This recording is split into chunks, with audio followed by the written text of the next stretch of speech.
Hello and welcome back to the channel, guys. So in this video we're gonna have chapter 1159 of One Piece, and we're gonna see what's Oda cooking with Yamato, Holy Inari Shrine Pilgrimage, and volume 41. This is the longest volume since the Whole Cake Island one, right?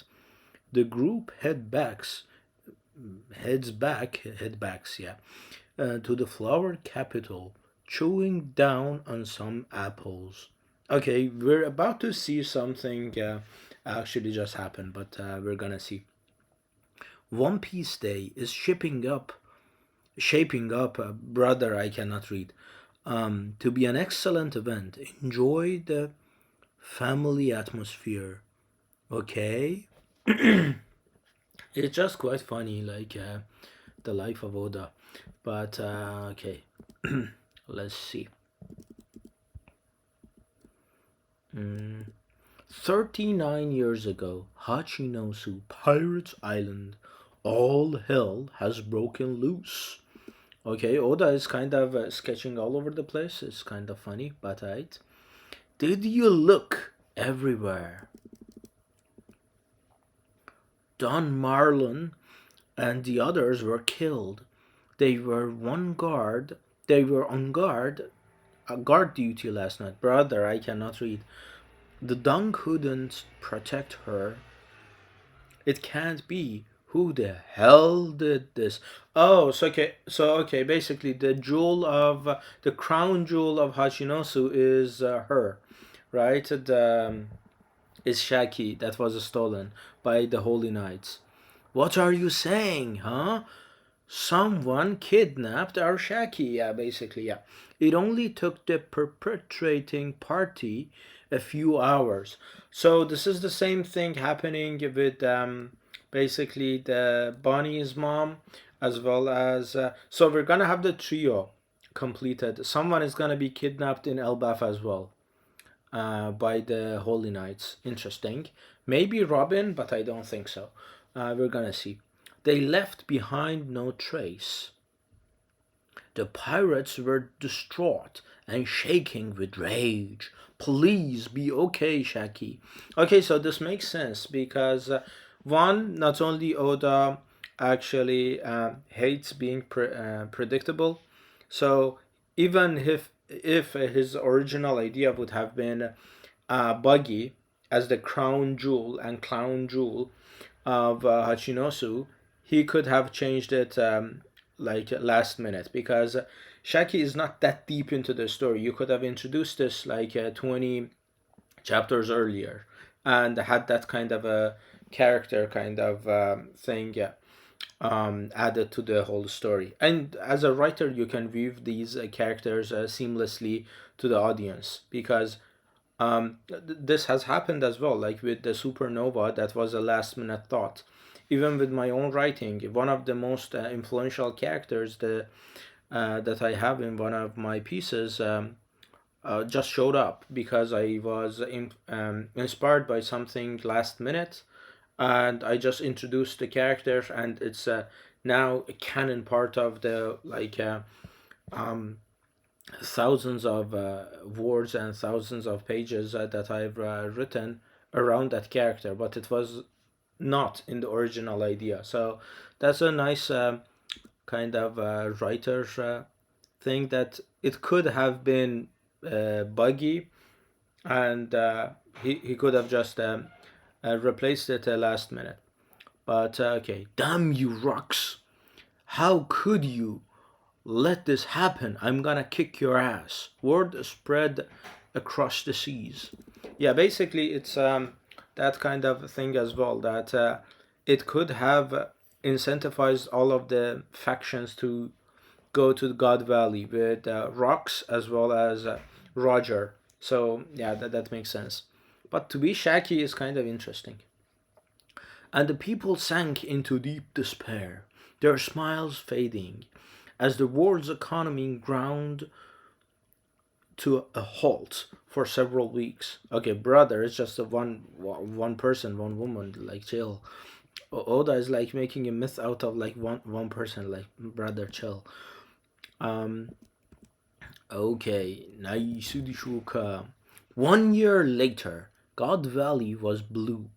West blue. Jesus, I cannot read today. Garling, I'm so happy. I always knew you'd come back. Shamrock, Shanks, it's your father. Twins, huh? How precious. Yeah, they're your kids. You don't. Why don't you stay here with me? Well, if we were to share a home, it certainly wouldn't be here. This island won't be around much longer. Besides, I've already secured a worthy bride for myself and placed the order. She will be mine, provided I triumph in the upcoming tourney. Okay, basically, Shaki. Okay, brother, this guy is gathering everyone. Like, maybe Bonnie's mom would be his bride as well. Maybe he's gonna be the ultimate villain of One Piece. That's gonna be kind of anticlimactic, because his ambition is kind of showing. He could betray Emu. He could betray everyone. So, huh? Yeah, exactly. He's literally killing the mother. On literally at the cradle of the kids. I don't like that kind of emotional manipulation when it comes to kids, because you cannot like one up like violence near kids or done to kids. That's kind of like a cliche way of writing, but we'll continue. It does work, because the innocence that you portray on you project on actual kids gives emotional resonance, so you connect more to the character. Is it gonna be hatred towards the character or adoration towards the character? And that's the part that is kind of interesting, because you can just say yeah, it's emotional resonance. And one of the things about innocence is that innocence is the gap between deserved and undeserved suffering. If you're inflicting suffering into onto someone that doesn't deserve it, because lack of consciousness, lack of actual experience in life, which is kids and whatever, the emotional resonance is gonna be higher because they don't deserve it. But if they deserve it, if they are an adult, they are not that adults deserve violence, but they can actually kind of either cope with it or handle it. The discrepancy kind of breaks, but we're gonna see. um, Navy ships from the world government. That's right, they've surrounded the whole island. Are they searching for some vile criminal? Get the children inside. Limit yourselves to tranquilizer rounds. If they don't resist, just capture them. Okay? Okay. Can we go to the next page? Yes. Oh, we have Mihawk as one of the Holy Knights, right? Okay. I had quite the interesting things about Mihawk theories, but we're gonna see. Lieutenant,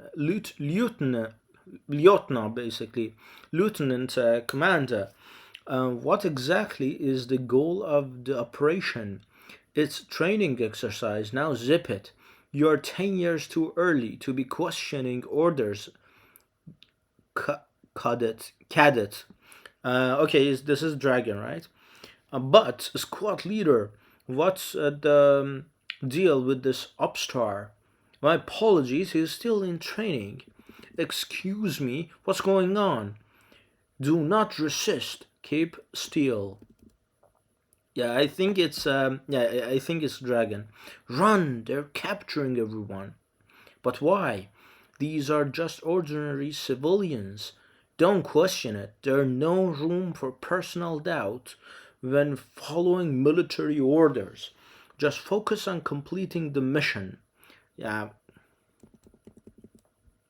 it's basically the banality of evil. Yeah, Dragon. Banality of evil that Oda is kind of playing with. That you're just following orders, and yeah, the banality of evil by Anna Arendt. Hannah Arendt, yeah, Hannah Arendt, and there's another experiment that was being done that is even more fascinating than what Hannah Arendt said or did in her book, which is actually that not only um, yeah, there was this experiment that got the guy literally thrown out of the whole lab, and he gave people lab coats and asked people to shock a kind of paid actor. So basically, the shocking machine or the kind of electric chair wouldn't actually work, but the actor would play as if he was getting electrocuted, and civilians would be ordered by a lab kind of lab coat wearer kind of person to electrocute the guy. Because of the actual expertise the lab coat guy would have, people would see the suffering of the person on the electric chair, but they would just continue following the orders because they wouldn't know better. And this is the deeper layer of following orders, that you can actually be very you could be literally witness to suffering, but you wouldn't even believe your own eyes because you're not an expert. So this is yeah, this is a deeper layer of that. It's okay, tranquilizer rounds shouldn't kill anyone. Yeah, yeah, yeah. I wouldn't be surprised these aren't actual tranquilizers and they are actual bullets. And he he has quite the theme with handcuffs. Interesting.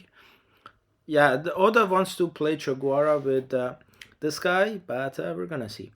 Future Supreme Commander of the Revolutionary Army, father of Luffy. Yeah, we didn't forget Oda, I know that. Sorry, if you let me detain you, I wouldn't shoot. I don't know what's going on here, but I'm leaving this island out of the way. Huff, huff. Put on your mask. It's sleeping gas. So it was tranquilizer. I wouldn't be shocked if it wasn't, but we're gonna see. Okay. Oh, Kuma, that's a nice smile. Navy prison ship transporting slaves. Bzz, bzz, bzz. Okay, I really love the shading Oda is using here. It's very mature kind of color contrast, and it reminds me of One Punch Man's art style or Kagurabachi's. But it's a sharp kind of yeah, it's authoritative black, I would call, because of the contrast with everything around it. Okay, this is Morgan. Communications room. Could have sworn I saw someone. Big bro, Ginny, you're safe. What a relief. I did it. Now it's up to the informant to relay it. Okay, basically, I think Shamrock is gonna play the same kind of um, role as his daddy did with Shaggy. So Shamrock is gonna be the one who actually kind of kidnapped Ginny. So to show the contrast and the duality between Shanks and Shamrock. Okay, I did it. Now it's up to the informant to relay it. Don't be loud, you two, you two, and don't do anything rash. You'll get us punished too. Punished? You're gonna be dead, brother. Okay. Moron, do you want to die with no knowledge of where they are taking us? Miracles are not so easy to come by. Big bro, chill, Ivankov. Um, you need to try if you want to be saved. This is what I mean by personalizing, in the previous videos, personalizing actual vocabulary to the character. I rarely see Oda use these kind of gimmicks, other than like with Ivankov or very kind of exaggerated personalities.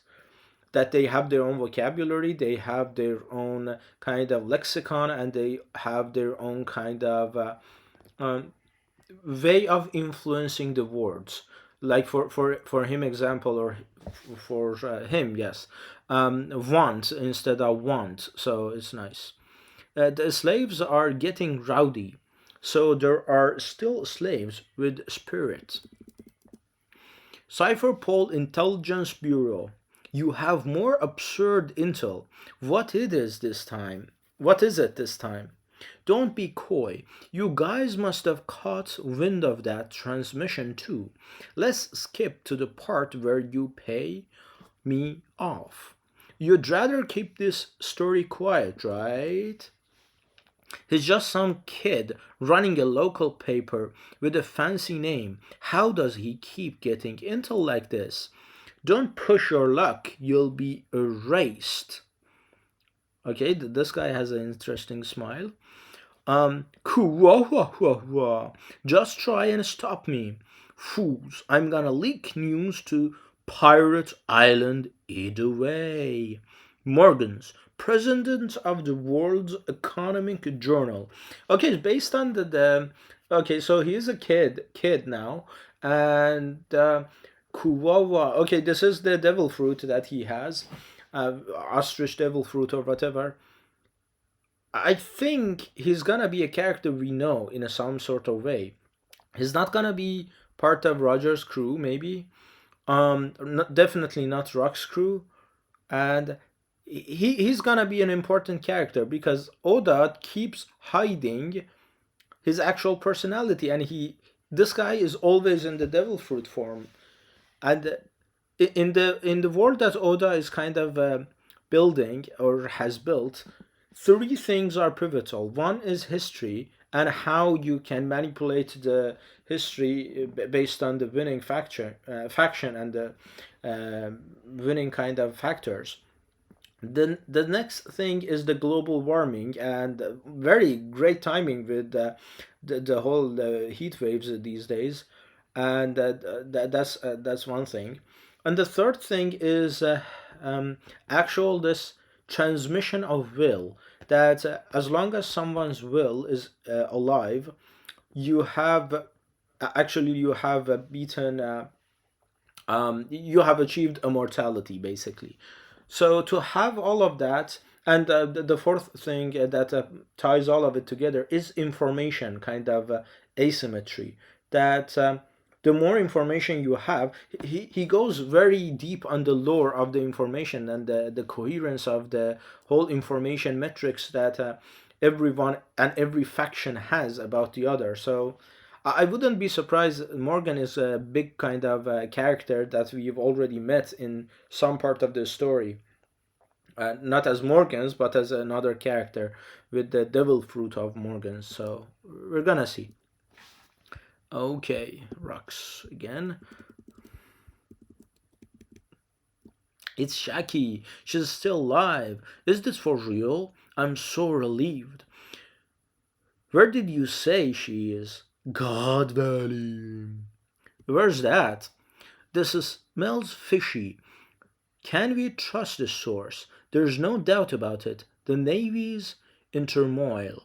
She's gonna be a prize in a celestial dragon tournament.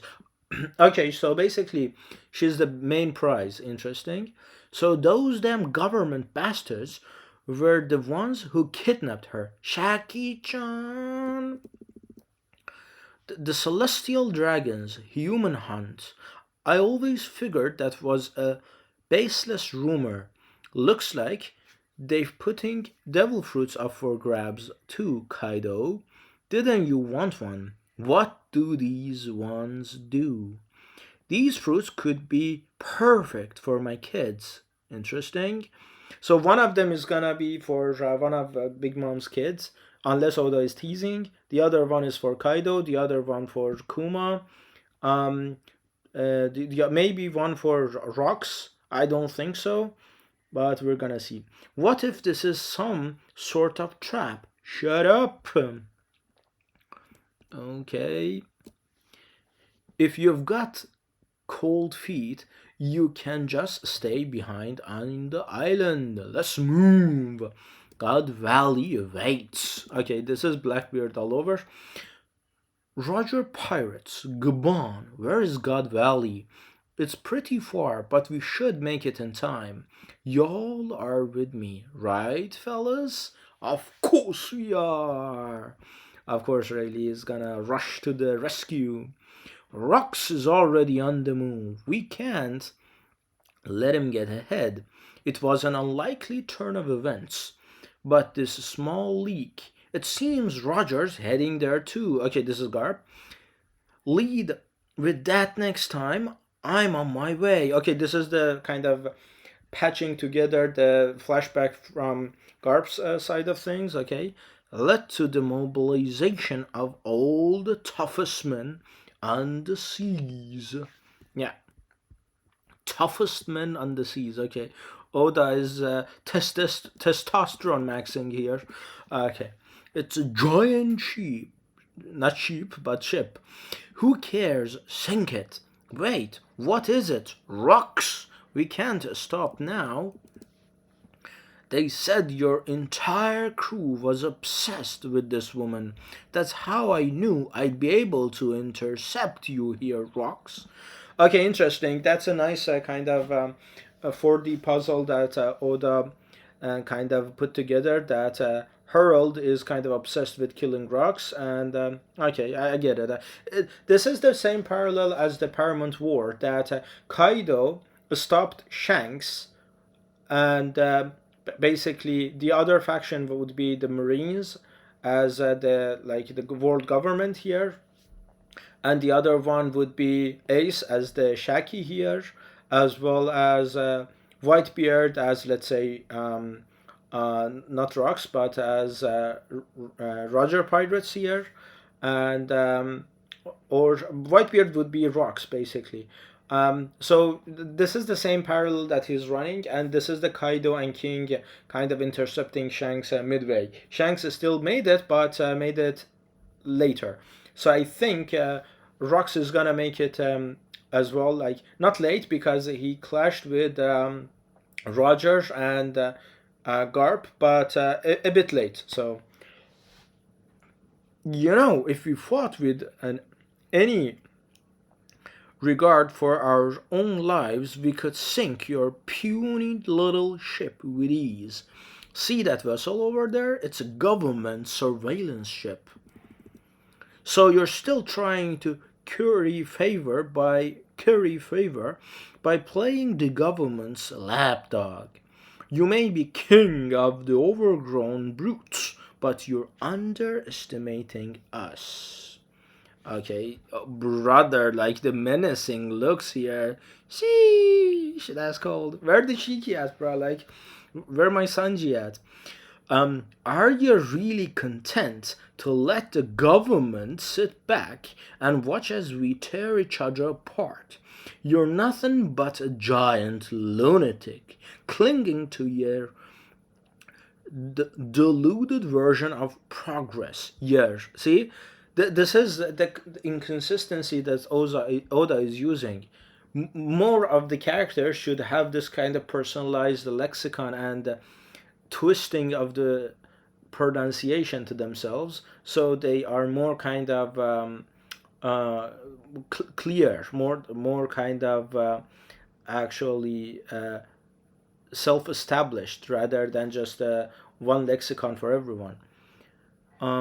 Why don't we talk it out, just the two of us? Interesting. Okay, yeah, this is the Shanks and basically Whitebeard moment stuff. Maybe Kaido as well. You must have an idea where we're going and what we're doing. Listen, this is for your ears only. I ain't gonna tell anyone else, not even my own crew. Your Majesty, why talk to him? That bastard! We don't have time to take it easy. Is this Shiki? I guess, yeah. I bet even now my Shaki is calling for help.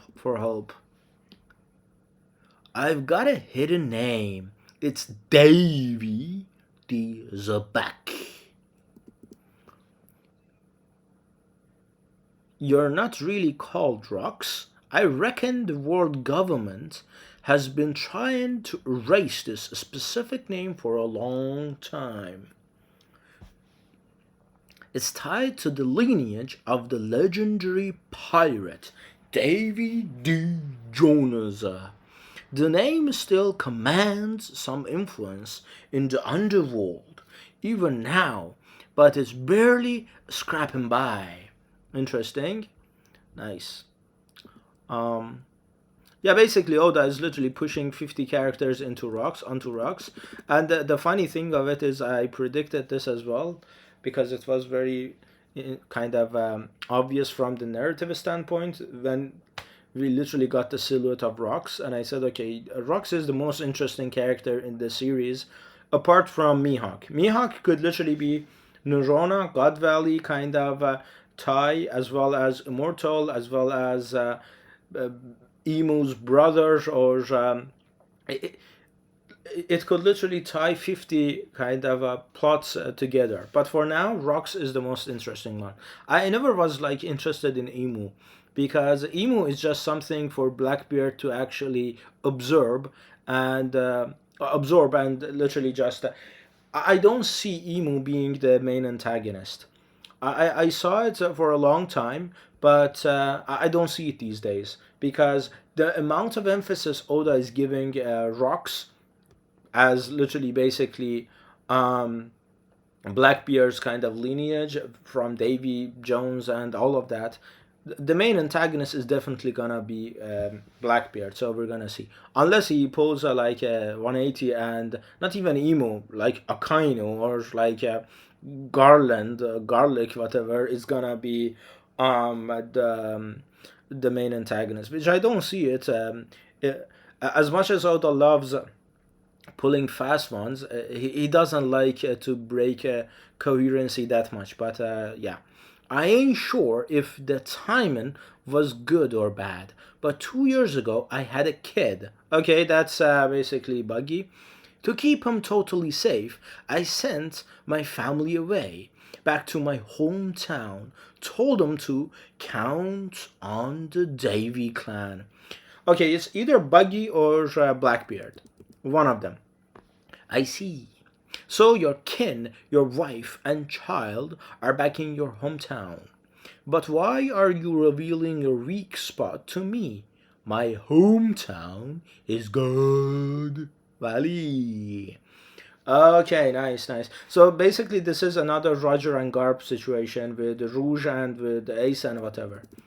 Are you saying the government staged this just to lure you in? Nah, the celestial dragons are gathering there, right?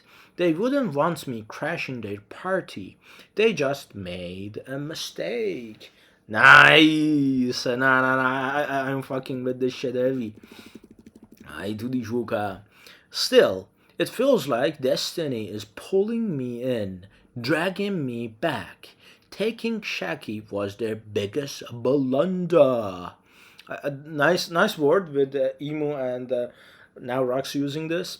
As long as I get my wife and kid to safety, I'll be at peace with whatever happens next. But it doesn't feel like Locks on my side anymore, Harold. Lend me a hand. No way, I'm gonna sink you right here, right now. Is that so? Bring it on. Don't interfere. It's hard to believe, but every 3 years, you cowardly rat. Okay, nice. And turn it, the celestial dragons chose an unaffiliated nation rich in resources and turn it into a hunting ground where they slaughter all the natives for sport. Help us. How can this be allowed to happen? United Nations, brother. But yeah, I like this kind of like climax of the backstory that we're gonna maybe have like 10 more chapters of, but I don't like the idea the way God Valley was depicted. Because if the Davy clan is that mythological as it is sounding, they wouldn't be this. They would be either strong, either militarily or strength wise, or they would be influential in a kind of political way. But it seems they are neither. So it's literally it's dead on arrival when the Davy clan is hyped up by being Roxas kind of original kind of um, legend that runs throughout like 200, 300, 500 years. And it's literally dead on arrival because you already see it's being butchered. So that's a L on Oda's part, because you don't hype up something on arrival that you have previously literally stomped on so bad. Because I'm not saying that they should be all rocks level of strength on God Valley, but you need to define their position in the hierarchy of influence in the whole world.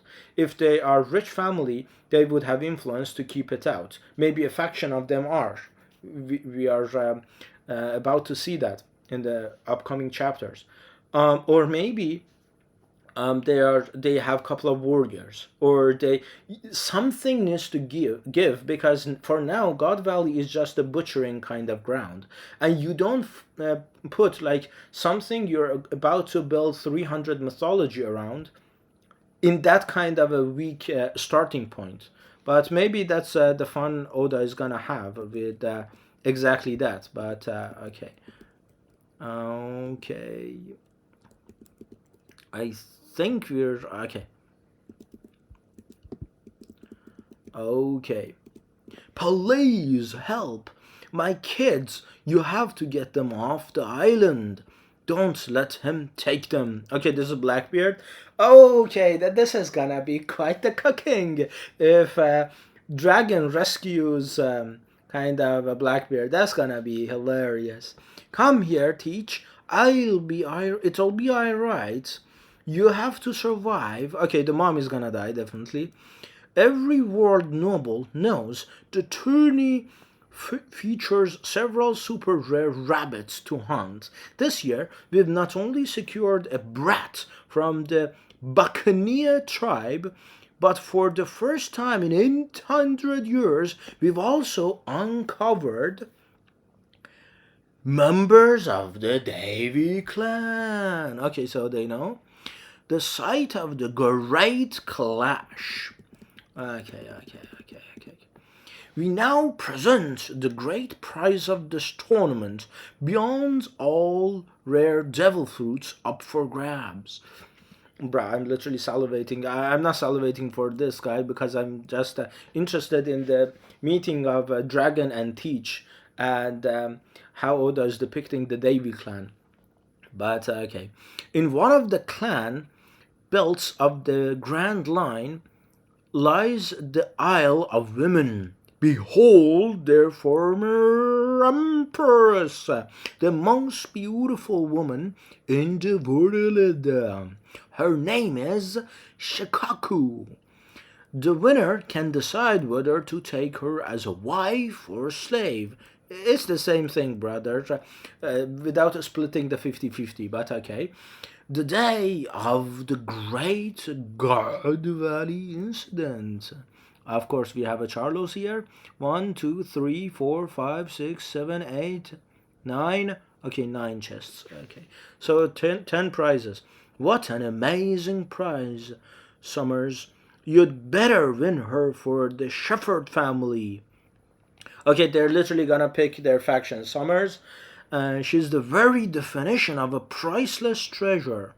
Since her capture, she's been kept spotless and pristine in every way. We get it, though. We get it. Pristine, priceless, yeah, spotless. Okay, I want her. Oh, wow, she's gorgeous, of course. Don't be stupid. I'm gonna make her my personal property when I win. She'll be my wife. Quit dreaming, Summers. Gunku, with you here, we might just take home the clan war trophy. Okay, Gunko is gonna be the Davy thing. One of them needs to be from a Davy member. Uh, this is the guy that we saw in the flashback or whatever. Manmeyer, I think. But yeah, interesting. Kid Blackbeard looks so interesting here, but we're gonna see. The kind of the eyes, the hairs. Okay. Nice chapter. This is literally like Robin, Ace, and Boa all literally mixed together. But quite a nice chapter with the Davy family, whatever. But yeah. So basically, where is Buggy in this? I need to understand where the fuck is Buggy, because Buggy is either like very like a thrown out like a character, which I don't think is gonna be, because blue hair. Rocks could have had like a hair colors of billion colors, but I think his art is actually blue hair, so it's definitely Buggy. So Buggy and Blackbeard are literally bros, and basically is this is the another theme of the One Piece. You have found family and you have blood family. Basically, Shanks and Shamrock are blood relatives. Buggy and Shanks are found family. Buggy and Blackbeard are blood relatives. So basically, there's the three-way tension here. So Oda be cooking. Oda be cooking, but yeah, we're gonna see what's gonna happen. This one is gonna be fairly short one. Am I even recording? I am. Not really short one actually, as long as the previous one. But yeah, that's it. Until the next one. Peace.